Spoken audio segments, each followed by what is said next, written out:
മാന്യപ്രേക്ഷകർക്ക് നമസ്കാരം. ശബരിനാഥൻ ഇന്നേ വരെ പറഞ്ഞതൊക്കെ തന്നെ തേഞ്ഞൊട്ടിയിരിക്കുന്നു. മേയർക്ക് വേണ്ടി നീതി ഉയർത്തിപ്പിടിച്ച് നഗരസഭയിലെ യൂസുഫ് എന്ന ഉദ്യോഗസ്ഥൻ രംഗത്തെത്തിയിരിക്കുന്നു. മാധ്യമങ്ങൾക്ക് മുന്നിൽ യൂസുഫ് കാര്യങ്ങൾ സംസാരിക്കുമ്പോ ഒരു സംഘിച്ചാപ്പ് അടിക്കാൻ യൂസുഫിനോട് പേര് പോലും ചോദിക്കുന്നതൊക്കെ നിങ്ങളൊന്ന് കണ്ടു നോക്കൂ. നിങ്ങൾ എന്താ സംഭവിച്ചത്? നിങ്ങൾക്ക് സംഭവിച്ചു നിങ്ങൾ പറഞ്ഞോളൂ. ഞാൻ ഒപ്പിടാൻ വേണ്ടി കൊടുക്കുന്ന സമയത്ത് ഷിബ പാർട്ടിക്ക് എന്ന കൗൺസിൽ എൻ്റെ നിർബന്ധമായിട്ട് പിടിച്ചു വാങ്ങിച്ചതിന് ശേഷം ശബരിനാഥ് കൗൺസിലെടുത്ത് കൊടുത്തു. അദ്ദേഹമാണ് ഇത് എല്ലാവരെയും കാണിച്ചത്. നിങ്ങൾ തിരിച്ചു വെച്ചപ്പോൾ എന്താ പറഞ്ഞത്? തിരിച്ചു വെച്ചാൽ മിണ്ടരുതെന്ന് പറഞ്ഞു. ഒരു മിനിറ്റ് നിങ്ങൾ തിരിച്ചു വെച്ചപ്പോൾ എന്താ പറഞ്ഞത്? മിണ്ടരുതെന്ന് പറഞ്ഞു. ആര്? ശബരിനാഥ് കൗൺസിലർ പറഞ്ഞ് മിണ്ടായിരിക്കുക അവിടെ എന്ന് പറഞ്ഞു. ഷിബ പാർട്ടി കൗൺസിലർ കൊടുത്തതല്ല, ഒപ്പിടാൻ വേണ്ടി വാങ്ങിച്ചിട്ട് നിർബന്ധമായിട്ട് തരാതെ പിടിച്ചു. ഞാൻ വേറെ ചോദിച്ചപ്പോൾ തന്നില്ല. അതിനുശേഷം ആ കൗൺസിലർ ശബരിനാഥ് കൗൺസിലർ എടുത്ത് അത് ഫോർവേഡ് ചെയ്ത് പിന്നെ എന്റെ കയ്യിൽ കിട്ടിയില്ല. അദ്ദേഹത്തിന്റെ കിട്ടിയില്ലല്ലോ. ഞാൻ വാങ്ങിയ പല പ്രാവശ്യം അപ്പോഴാണ് പറഞ്ഞത് മിണ്ടരുത് അവിടെ മിണ്ടായിരിക്കുന്നു പറഞ്ഞത്. അല്ല, ആരാ പറഞ്ഞ മിണ്ടായിരിക്കാനായിട്ട്? ശബരിനാഥ് കൗൺസിലർ കഴിഞ്ഞു. അതായത് യൂസുഫ് വർഷങ്ങളായി ഇവിടെ ജോലി ചെയ്യുന്ന ജീവനക്കാരനാണ്. ഞാൻ മേയർ ആവുന്നതിന് മുമ്പ് തന്നെ യൂസുഫ് എൻ്റെ സെക്ഷനിലുള്ള ആളാണ്. ഞാൻ മേയർ സെക്ഷനിൽ നിന്ന് ആരെയും മാറ്റിയിട്ടില്ല. അങ്ങനെ ഒന്ന് രണ്ടുപേരെ കൂടെ സഹായിക്കാൻ വേണ്ടി വച്ചതേ ഉള്ളൂ. യൂസുഫിനെയൊക്കെ ഇവിടെ നിർത്തിയിരിക്കുന്നത് അജണ്ട കൊണ്ട് കൊടുക്കുക, ഈ അറ്റൻഡൻസ് രജിസ്റ്റർ രേഖകൾ, ഇതൊക്കെ ഇവർ വർഷങ്ങളായി ചെയ്യുന്നവരായതുകൊണ്ട് അവർക്ക് ഓരോ കൗൺസിലർമാരെ വീടറിയാം, അജണ്ടകൾ വീട്ടിലേക്ക് എത്തിക്കുന്ന. അങ്ങനെ ഇവിടെ നേരത്തെ ഉണ്ടായിരുന്ന ജീവനക്കാർ തന്നെയാണ് ഇവരൊക്കെ. ഞങ്ങൾ കഴിഞ്ഞ ടൈമിൽ പ്രതിപക്ഷത്തായിരുന്നപ്പോൾ യൂസുഫ് ഉൾപ്പെടെയുള്ള രജിസ്റ്റർ ഞങ്ങളെ തരുന്നത്, ഞങ്ങളുടെ വീട്ടിൽ അജണ്ട കൊണ്ടുവരുന്നത്. ഞങ്ങൾ ഒപ്പിട്ടിട്ട് ഒന്നുകിൽ അടുത്ത ആളിന് കൊടുക്കും, അല്ലെങ്കിൽ അവരെ തിരിച്ചു കൊടുക്കും. ഇത് ബലപ്രയോഗത്തിലൂടെ വാങ്ങുക, തിരിച്ചു കൊടുക്കാതിരിക്കുക. അപ്പോൾ കൂടുതൽ വന്നു കഴിഞ്ഞാൽ ഇത് അന്വേഷണം വരുമ്പോഴേക്കും ആ ജീവനക്കാരനല്ലേ ബാധിക്കുന്നത്. ഇന്നത്തെ ഈ മാധ്യമങ്ങൾ ഉണ്ടായിരുന്നുകൊണ്ട് പ്രശ്നമല്ല. ഓക്കെ, നിങ്ങളെ കണ്ടില്ലേ? അതായത് ഈ ഒരു ഉദ്യോഗസ്ഥൻ നഗരസഭയുടെ ഈ കഴിഞ്ഞ ദിവസം നടന്നിട്ടുള്ള ഈ ശബരിനാഥിന്റെ തോന്നിവാസത്തെ പച്ചക്ക് വിളിച്ചു പറഞ്ഞതാ മാധ്യമങ്ങൾക്ക് മുന്നില്. ആ സമയത്ത് മാധ്യമങ്ങൾ പേര് ചോദിക്കുക. ആ പേര് ചോദിക്കുന്നത് സ്പോട്ടിൽ ഒരു സംഘിച്ചാപ്പി അങ്ങ് അടിച്ചു കൊടുത്തിട്ട് അത് ഇന്ന ആളാണെന്ന് പറയാൻ വേണ്ടിയിട്ടായിരുന്നു. എന്നാൽ അദ്ദേഹം യൂസുഫ് എന്ന് പേര് പറയുന്നു. അദ്ദേഹം കൃത്യമായിട്ട് കാര്യങ്ങൾ പറയുന്നു. രജിസ്റ്റർ ഈ പറയുന്ന ഒപ്പുവെക്കുന്നത് പിടിച്ചു വാങ്ങിയതാണ്. ശബരിനാഥൻ പിടിച്ചു വാങ്ങിയിട്ട് ശബരിനാഥൻ മിണ്ടരുത് എന്ന് ഉദ്യോഗസ്ഥനെ നേരെ ഭീഷണിപ്പെടുത്തി എന്നുള്ളതല്ലേ നമ്മളിപ്പോ കണ്ടുകൊണ്ടിരിക്കുന്നത്. അപ്പൊ കഴിഞ്ഞ ദിവസത്തെ സകല കാര്യങ്ങളും, അതായത് നാടകത്തിന്റെ A to Z കൈകാര്യം ചെയ്തിട്ടുള്ളത്, അഭിനയിച്ചിട്ടുള്ളത് കോൺഗ്രസ് ആയിരുന്നു എന്നുള്ളതല്ലേ കൃത്യമായിട്ട് ഇപ്പൊ കേരള ജനത തിരിച്ചറിയുന്നത്. വളരെ വ്യക്തമല്ലേ എന്തൊക്കെയായിരുന്നു ശബരിനാഥൻ ഉറപ്പില്ലാതെ വിളിച്ചു പറഞ്ഞിരുന്നത്. നിങ്ങൾ അതൊന്ന് വിട്ടുവെക്കും. ഇന്ന് ബഹുമാനപ്പെട്ട മേയറിന്റെ BJPയുടെയും ഒരു അതിബുദ്ധിയായിരുന്നു ഇന്നിവിടെ കൗൺസിൽ നടക്കുന്നത് രേഖപ്പെടുത്തൽ എന്നുള്ളത്. ആ രേഖപ്പെടുത്തലാതിരിക്കാൻ വേണ്ടി അവർ ചെയ്തത്, അവർ ഓടി വന്ന് കൗൺസിൽ നടന്നതായി പ്രഖ്യാപിച്ചു. കൗൺസിൽ ബുക്കിൽ ഒപ്പിട്ടില്ല. ഇത് മനസ്സിലാക്കിയ UDF അംഗങ്ങൾ കൗൺസിൽ ബുക്കിൽ ഒപ്പിട്ടപ്പോൾ പ്രകോപിതനെ ഓടി വന്ന ചെമ്പഴന്തി ഉദയൻ എന്ന തേർഡ് റേറ്റ് റാസ്കൽ, അവൻ ഈ കോർപ്പറേഷന്റെ സ്റ്റാൻഡിംഗ് കമ്മിറ്റി ചെയർമാനാണ്. ഞാനടക്കമുള്ള ആൾക്കാരെ പിടിക്കുകയും വനിതാ കൗൺസിലർമാരുടെ കയ്യിൽ നിന്ന് ആ മിനിറ്റ്സ് ബുക്ക് പിടിച്ചു കീറി.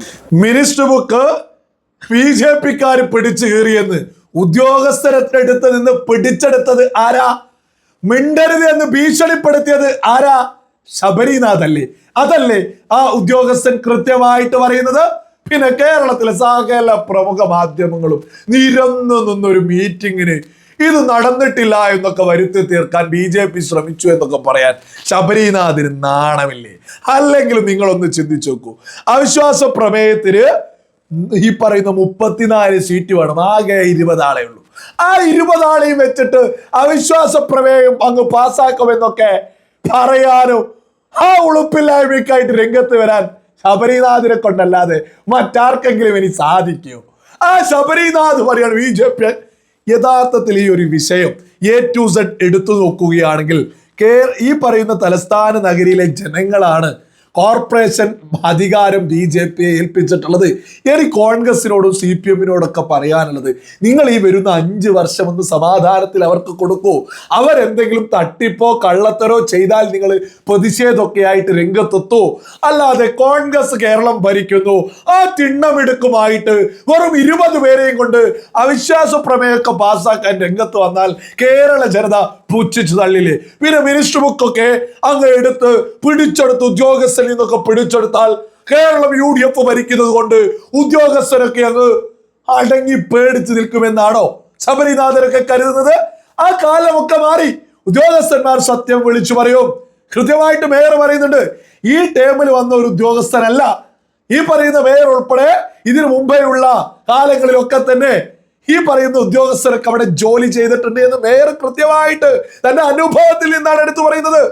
അപ്പൊ സകല മലയാളികളും തിരിച്ചറിയാ, യൂസുഫ് എന്ന് പറയുന്ന ആ ഉദ്യോഗസ്ഥൻ തുറന്നു പറഞ്ഞിരിക്കുന്നു, ശബരിനാഥും കൂട്ടരുമാണ് ഈ ബുക്കൊക്കെ എടുത്തിട്ട് തങ്ങളിലേക്ക് എടുത്തു വെച്ചിട്ടുള്ളത്.